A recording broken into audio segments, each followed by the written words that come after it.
penetapan tersangka seorang Roy Suryo ini akan menjadi satu perdebatan ya, yang tentunya tidak eksplisit disebutkan di dalam KUHP, ya, apalagi KUHP yang baru, bahwa penetapan tersangka itu akan mencabut hak-hak dari seorang tersangka, baik itu kebebasan dan lain-lain sebagainya, hak asasi manusia, ya, kebebasan untuk kemana-mana dan lain-lain sebagainya. Nah, apakah kategori hak ini tadi yang dibelenggu, ya, dengan wajib lapor dan lain-lain sebagainya, ini bisa dikatakan dikategorikan masih memiliki nama baik, atau pelaku yang diduga melakukan tindak pidana masih memiliki nama baik.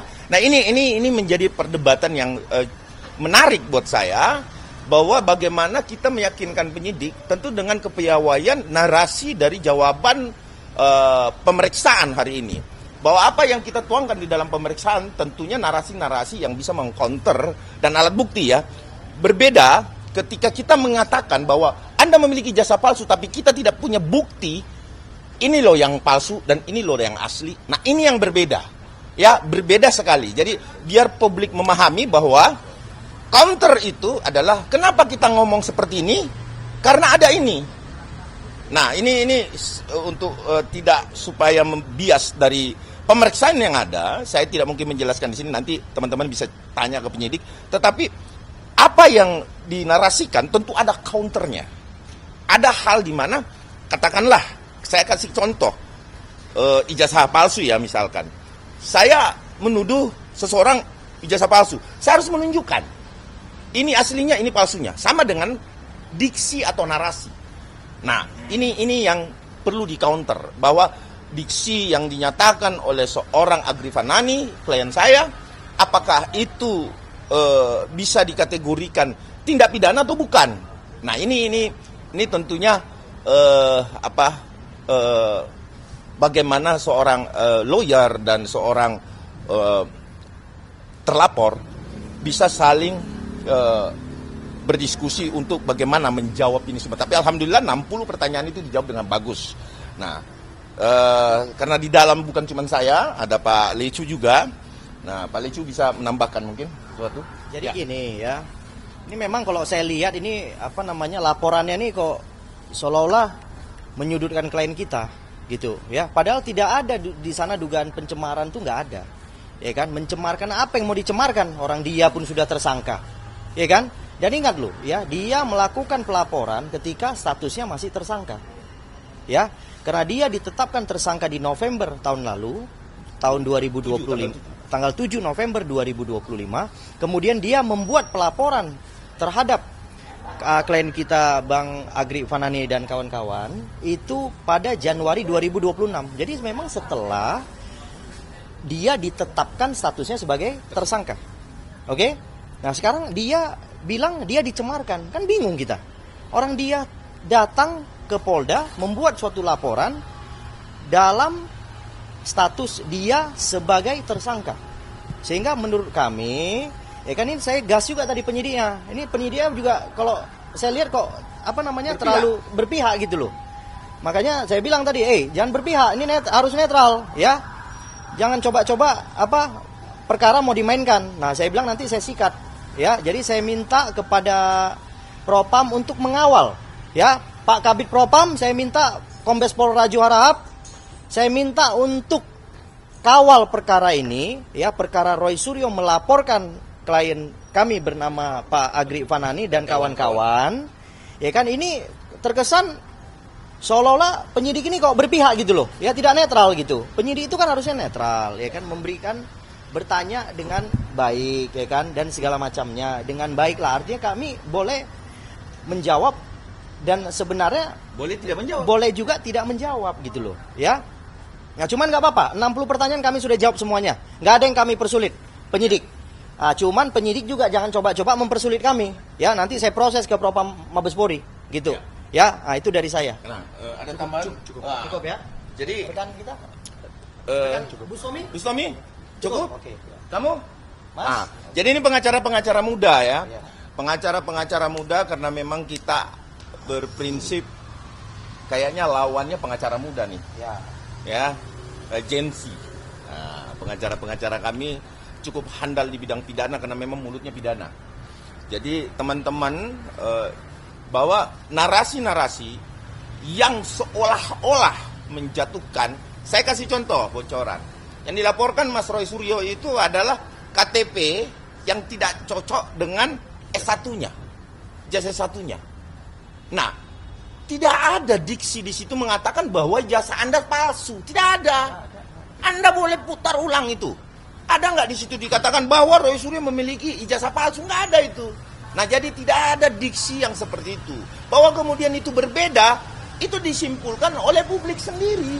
Nah, inilah yang menjadikan Roy Suryo kebakaran jenggot. Kenapa dia kebakaran jenggot?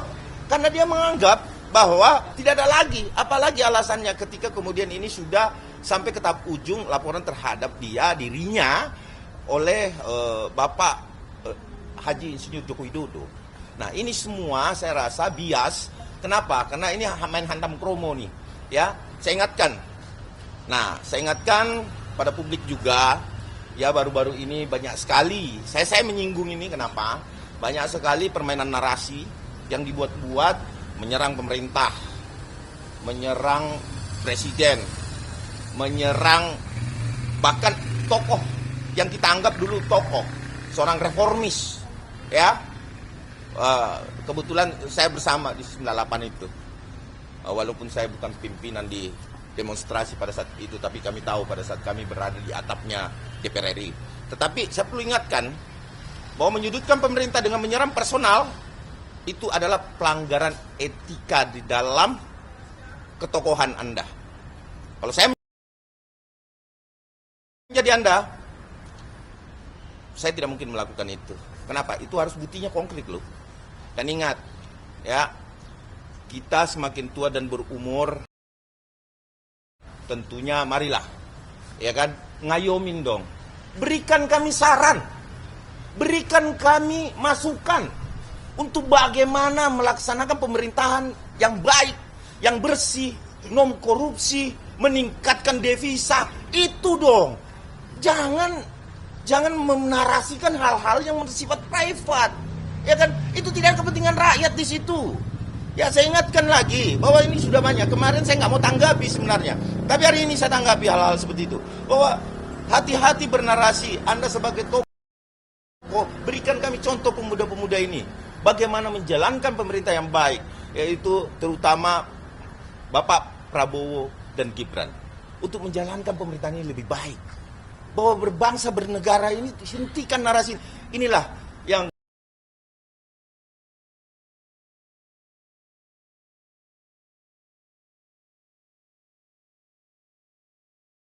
kami anggap ini memang perlu penertiban, ya, dalam hal-hal terkait narasi yang sungguh bebas, yang luar biasa, yang sampai sekarang menghantarkan saudara Roy Suryo menjadi seorang tersangka.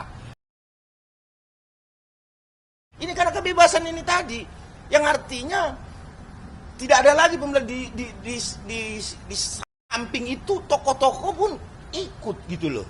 Ini hentikanlah, berikan kami pembelajaran sebagai anak bangsa, pemuda, untuk bagaimana bernarasi yang baik. Ya, hentikanlah. Ya, saya mengingatkan para tokoh-tokoh ini juga, ya. Ya udahlah, hentikanlah. Apalagi ada lagi satu tuh. Ya, jagoan demo, ya. Mas Sri Bintang, ya. Saya ingatkan, Mas Sri senior, Anda mungkin tidak mengenal saya di lapangan, tetapi saya sering melihat Anda di lapangan, gitu. Jadi intinya bahwa udah hentikanlah, janganlah menyinggung-nyinggung yang lain dan lain-lain. Sudah ada dari dulu dan lain sebagainya. Itu private banget, bos. Udah hentikan itu. Mari kita melihat bangsa ini bagaimana Anda memberikan masukan kepada kami untuk bisa betul-betul menjalankan pemerintahan yang baik. Tentunya dengan saran-saran yang baik. Bukan narasi-narasi menyerang private. Menghabiskan waktu itu, ya. Nah, untuk proses Mas Agri, ya, saya rasa ini kita tetap ikuti. Kita melawan. Saya sampaikan kepada seluruh masyarakat Indonesia, bila ada pelaporan-pelaporan yang memang tidak sesuai dengan aturan hukum, kita lawan. Dan saya yakin, prediksi saya, ini akan stop. Kenapa saya bilang begitu? Karena saya melihat dari runutan pertanyaan yang bisa kami jawab, tentu itu menjadi rahasia kami sebagai seorang lawyer dan klien, ini saya bisa melihat bahwa ini bisa. Kenapa? Karena kami bisa menjawab cukup baik. Ya. Ada tambahan, Mas Agri? Cukup. Teman-teman? Cukup. Mungkin satu patah dua kata lagi. Oh ya, sedikit lagi nih, sedikit. Ini cuma mengingatkan aja kalau saya kepada yang namanya Bapak Kejati DKI Jakarta. Berkas perkara RT sudah dilimpah oleh yang namanya Polda Metro Jaya, Dirkrimum kepada Kejati DKI Jakarta. Jadi Pak Kejati, ya saya minta tolong. Ya ini sederhana ini sebenarnya. Saya minta segera dipelajari berkas perkara, kemudian apabila memang sudah lengkap, nyatakan lengkap. Apabila belum lengkap, mungkin kirim ke BA koordinasi untuk segera dilengkapi. Jangan ini terlalu berlarut-larut Pak Kejati. Ya, jadi saya minta Pak Kejati tolonglah. Ya, kita ini butuh kepastian hukum Pak Kejati. Ya, kita bukan butuh yang namanya bolak-balik berkas perkara ya atau perkara dimain-mainkan ya, saya tidak mau. Saya minta Pak Kejati segera pelajari berkas perkara melalui jaksa peneliti untuk segera di P21 agar pihak Polda Metro Jaya bisa mentahap 2 tersangka dan barang bukti kepada Kejati untuk segera disidangkan. Itu saja permintaan saya. Oke, kita masuk ke tanya jawab. Ada pertanyaan? Mungkin pemeriksaan selanjutnya kapan Bang? Baik untuk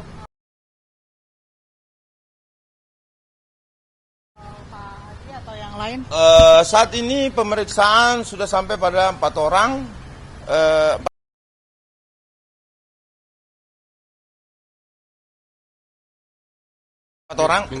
Minggu depan ada lagi satu lagi keterangan pengambilan keterangan klarifikasi ya.